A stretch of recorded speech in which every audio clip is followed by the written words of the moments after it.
Bienvenue sur MacPlanet Podcast, le podcast du site macplanet.com. Bonjour à tous et bienvenue pour l'épisode numéro 1 de MacPlanet Podcast. Je suis Jean-Christophe Bonalaire, éditeur du site macplanet.com, et nous allons débuter ce premier podcast avec un comparatif en fait. Faut-il acheter le MacBook Air M1 ou le MacBook Air M2? Le premier critère entre les deux machines, c'est le design. Le MacBook Air M1 dispose de l'ancien design, c'est-à-dire celui qu'on connaît bien, hein, un peu effilé du MacBook Air, donc qui ressemble aussi au MacBook Air Intel. Bon. Le MacBook Air M2, lui, dispose d'un look totalement relooké. Donc voilà, donc c'est vraiment le jour et la nuit. Donc premier critère d'achat, le design, le look. Pour moi, le grand gagnant, c'est forcément, mais vraiment forcément, le MacBook Air M2. Parce qu'il est beaucoup plus beau, ses courbes sont beaucoup plus soignées. Bon, voilà. En outre, le MacBook Air M1 dispose de 3 couleurs, le gris sidéral, l'or et l'argent. Tandis que le MacBook Air M2, lui, dispose de 4 couleurs. L'argent, le lumière stellaire, le gris sidéral et vraiment la très belle couleur, la couleur minuit. Donc pour moi, le grand gagnant au niveau design, je redis, hein, c'est le MacBook Air M2. Maintenant, si pour vous le design n'a pas d'importance, dans ce cas-là, le MacBook Air M1 fait très bien l'affaire. D'autant que le design ne varie pas beaucoup, en fait, ne fait pas beaucoup varier le poids. C'est-à-dire que le MacBook Air M1 pèse 1,29 kg, tandis que le MacBook Air M2 ne pèse, lui, qu'1,24 kg. Donc, autant dire une différence qui n'existe pas. L'autre critère à prendre en compte, c'est la puissance. Donc, si vous venez d'un Mac Intel, donc ancienne structure, ancienne architecture, et que vous passez à l'Apple Silicon, forcément, vous allez voir une grosse différence, que ce soit avec le M1 ou avec le M2. Mais déjà avec le M1, la différence est flagrante. Voilà. Le MacBook Air M1, donc le M1 a une puissance brute de 3,2 GHz, donc la fréquence d'horloge, CPU. Le M2, lui, a une puissance de 3,49 GHz, donc 3,2 GHz versus 3,50 GHz. Le M2 est 18% plus rapide, donc c'est les performances brutes, bien sûr. Et niveau GPU, donc carte graphique intégrée, le M2 est 35% plus rapide que le M1. Bon, voilà. Donc, est-ce que c'est une différence significative? Moi, je ne pense pas. Si vous venez du monde Intel, le M1 suffit amplement au niveau puissance. Si vous avez déjà un M1 et que vous voulez passer au M2, il faut se poser la question. Est-ce qu'il ne vaut pas mieux passer à un M1 Pro, M1 Max ou autre? Mais le M2, pas forcément en termes de puissance, pour l'instant. Donc le M1, en termes de puissance, pour moi, c'est le grand gagnant. Et que le surplus de puissance n'est pas justifié pour passer au M2.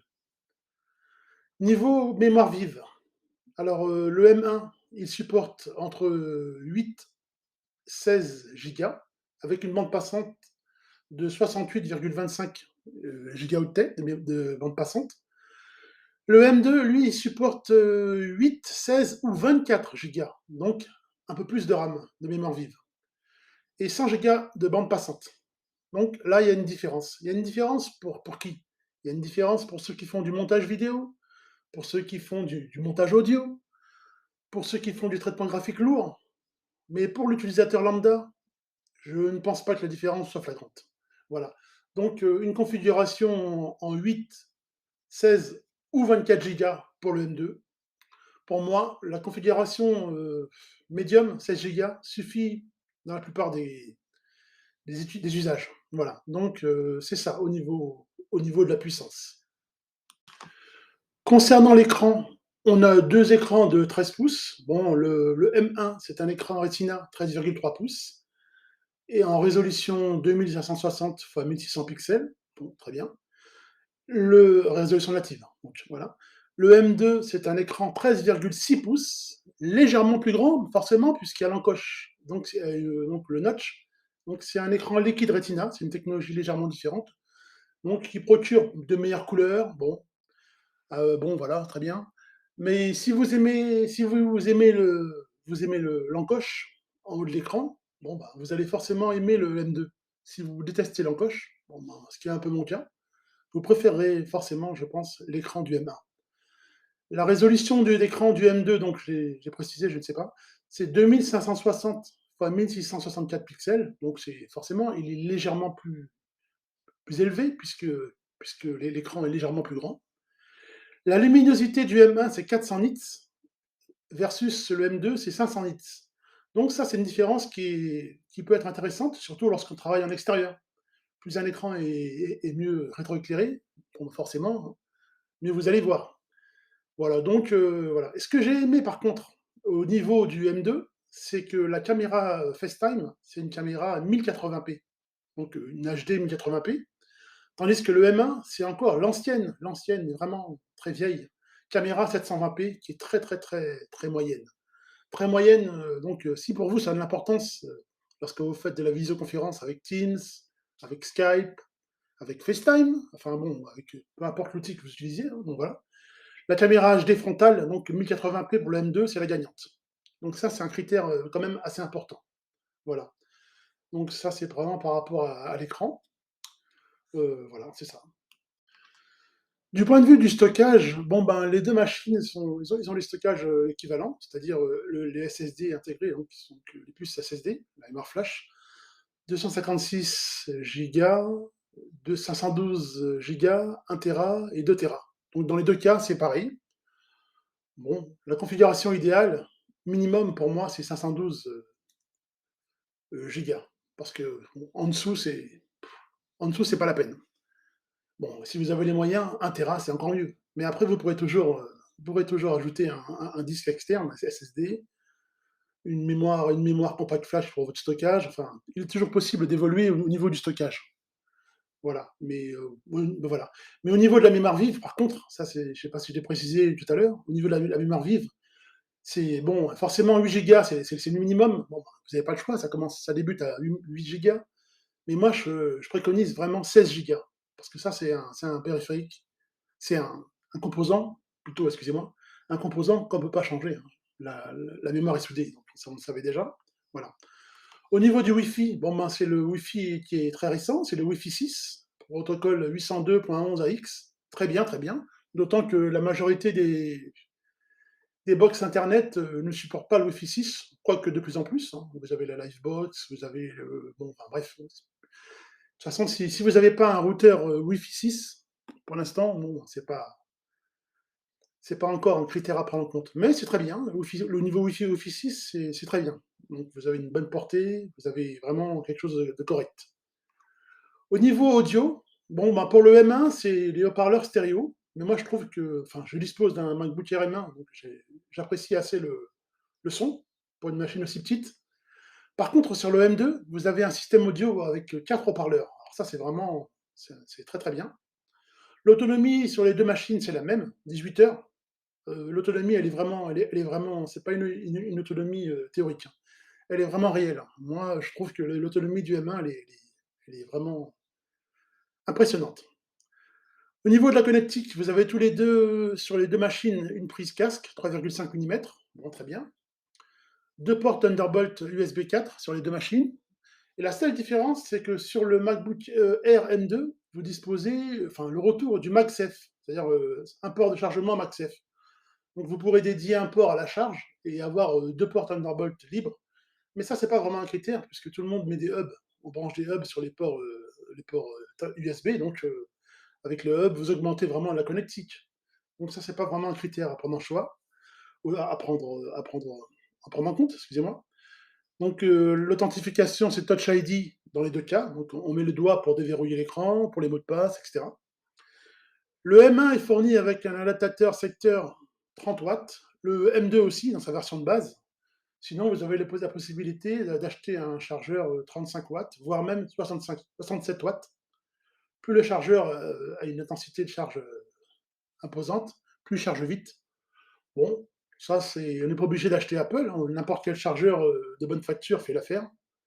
Et la recharge est très rapide sur les Apple Silicon. Donc ça, c'est pas vraiment un critère. La batterie du M1, c'est une batterie intégrée de 49,9 Wh, Tandis que sur le M2, c'est une batterie de 56,2 Wh. Donc, forcément, la batterie du M2, elle est légèrement plus élevée au niveau autonomie, mais forcément, puisque la machine est plus puissante. Donc, vous n'allez pas voir la différence. La batterie est plus puissante parce que la consommation du CPU M2 requiert des usages légèrement plus puissants. Donc, voilà. Quel autre critère? Voilà. Moi, donc la question qu'on peut se poser, c'est est-ce qu'il faut aller donc sur le M1 ou sur le M2? Pour moi, si on vient du monde Intel, donc je le redis, comme je l'ai dit en introduction, si on vient du monde Intel, il faut vraiment, le M1 fait l'affaire. Si on a les moyens, on veut se faire plaisir, ben, forcément le M2. Mais, la configuration idéale en M1, pour moi, c'est la configuration à 8 gigas, 512 gigas de SSD, qui est à 1 429 €. Ça, c'est la configuration idéale. Donc, 1 429 €, donc moins de 1 500 €. Ça, c'est une configuration vraiment, vraiment bien, avec laquelle on peut faire beaucoup, beaucoup, beaucoup de choses. C'est bon. Évidemment, si vous avez les moyens, je recommanderais pour le M1 la configuration à 16 gigas, 512 gigas de SSD, qui est à 1 659 €. Concernant le M2, la configuration de base, donc elle est à 1 500 €, donc 8 gigas, 256 gigas de SSD. Bon, c'est un peu élevé au niveau du prix. La configuration que je recommanderais, pour un M2, moi, ce serait la configuration à 16 gigas, 512 gigas de SSD, qui est à 2079 €. Donc pour moi, c'est la configuration à 16 gigas, et non pas celle à 8. Si on prend un M2, mieux vaut prendre une configuration à 16 gigas et pas se priver. Voilà, ça a plus de sens sur le M2 de prendre 16 gigas. Sur le M1, on peut prendre 8 gigas, idéalement 16, mais le M1 avec 8 gigas, il tourne vraiment, vraiment très bien.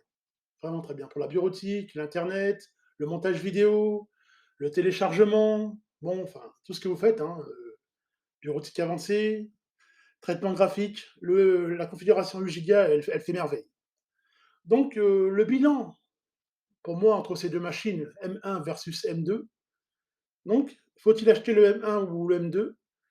Si on vient du monde Intel, le M1 suffit. Si on veut vraiment se faire plaisir et qu'on vient toujours du monde Intel, le surplus de gain du M2, forcément, bon, bah, en 16 gigas, c'est pas mal aussi. Mais dans les deux cas, moi, je préconise le M1. Donc, vous venez du monde Intel, le M1 suffit.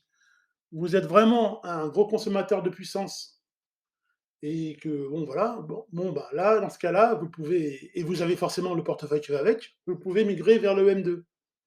Mais si on migre vers le M2, c'est un budget de 2 000 €. Si on va vers le M1, le budget médian, c'est 1 500 €. Donc, les 500 € d'écart peuvent se justifier en fonction de votre portefeuille. Voilà, bon, ben, c'est à peu près ce qu'il faut retenir. Donc, vraiment, les vrais critères de choix pour le M2, pour moi, ce qui fait vraiment la différence pour le M2, c'est pas tellement la puissance, c'est plutôt la caméra FaceTime 1080p, les haut-parleurs, les quadri-haut-parleurs, et c'est à peu près tout. Bon, et bien sûr le look, hein, bien sûr, le look et le redesign de la coque. Mais pour moi, le grand gagnant, ça reste encore le M1 actuellement. Tant qu'on n'a pas une version du MacBook Air M2 plus puissante, pour moi, ça ne justifie pas. Il faudrait avoir des gains de puissance brute d'au moins 50-60% pour passer au M2. On verra l'avenir, le M2 Pro, le M2 Max, on verra l'avenir. Mais pour l'instant, le grand gagnant, c'est le M1, me concernant. Voilà, bon, j'espère que mon avis a été à peu près clair. Excusez-moi un petit peu voilà, des imprécisions, mais c'est un premier podcast et on essaie de faire au mieux. Et on espère s'améliorer avec le temps. Merci beaucoup de nous avoir suivis.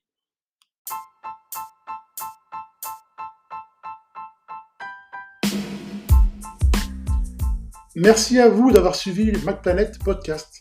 Retrouvez nos tutoriels sur le site macplanet.com et sur le site macbookcity.fr. Les liens sont dans le podcast. Merci.